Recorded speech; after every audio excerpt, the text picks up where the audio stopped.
Wash if I fell Emily here at Ketana. Thank Adraliro everywhere they walk now. If I Emily here now. Ndewonu ụmụnne m ndị Igbo ndị ọma njem ọnụ, ekelekwa m unu.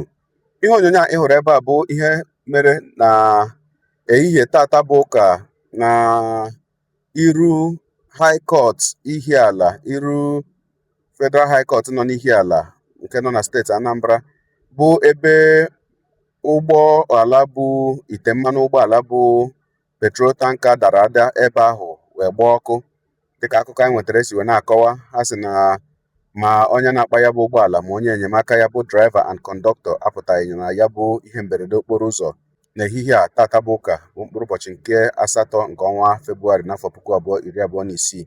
Ka anyị nyere anya na ya bụ ihe onyonyo ma hụ ka ya bụ ihe si wee gaa ebe ahụ.